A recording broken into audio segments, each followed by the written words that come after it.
Michel Garnier, directeur de l'Office de tourisme, et Benjamin Elliot, concepteur et chorégraphe de la Nuit des créations, nous donnent les dernières informations. C'est un spectacle de A à Z. Et avec une nouveauté aussi pour ces 20 ans, c'est l'intervention dans le spectacle d'un collectif d'artistes, et un collectif d'artistes essentiellement locaux. Donc Benjamin a tenu à faire participer le tissu local dans les métiers de l'acrobatie, de la danse, du chant. Les chanteurs ne sont pas là pour des raisons d'emploi du temps et d'agenda, mais ils participeront aussi à la nuit des créations. Et ce sont donc des artistes locaux qui vont être impliqués dans le spectacle, mais je vais laisser le soin à Benjamin de nous expliquer ce qu'il est en train de préparer sans tout dévoiler, parce qu'il faut laisser un petit peu de mystère à ce que va voir le public. Tous les gens qui sont dans le milieu artistique à Tarbes, et il y a beaucoup de gens dans le milieu artistique à Tarbes, et on les rencontre les uns après les autres, toutes les petites associations de chant, de danse, de cirque, etc. Il y a une très très belle dynamique dans ce sens-là.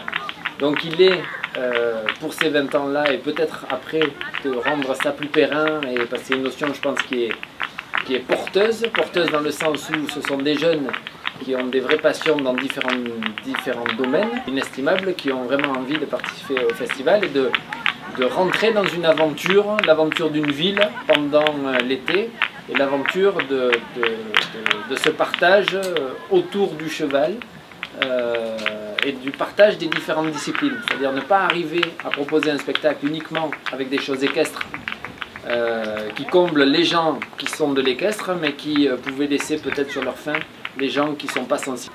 Et en travaillant justement avec tous ces jeunes dans les différentes disciplines, eh bien, on est en train de travailler sur la façon dont on va intégrer la danse aux travaux équestres, à la voltige, comment on va intégrer le chant à des travaux en liberté, comment on va intégrer de la musique, comment on va intégrer de l'acrobatie. On a tendance à réserver ces places pour les Castilla au dernier moment. Pourquoi? Parce qu'il y a les intempéries, les gens se disent bon, on ne sait jamais s'il pleut, etc. Cette année, on a voulu pallier à ce problème en installant un chapiteau de 3000 m² et avec 2000 places à l'intérieur. Donc quasiment la même configuration que les années précédentes. Sauf que ce sera couvert, donc il n'y a pas de risque d'annulation comme les années précédentes. Donc il est conseillé de réserver le plus rapidement possible, qu'on ne vienne pas nous dire après « Ah ouais, mais je voulais venir, il n'y a plus de place, etc. » Voilà, donc il est possible de réserver, d'avoir les meilleures places dès à présent. Ça marche très fort, donc c'est pour ça que j'insiste là-dessus, parce que ça marche très fort, beaucoup plus que les années précédentes, pour cause, parce qu'il y a un chapiteau, donc on peut réserver, on est sûr d'assister au spectacle. Et pour les familles qui ont des enfants, qui sont ennuyés quand le spectacle se joue le soir, à 22 h, pour les personnes âgées éventuellement, il y a donc 2 matinées cette année, le mercredi et le samedi, et dans les mêmes conditions que le spectacle du soir.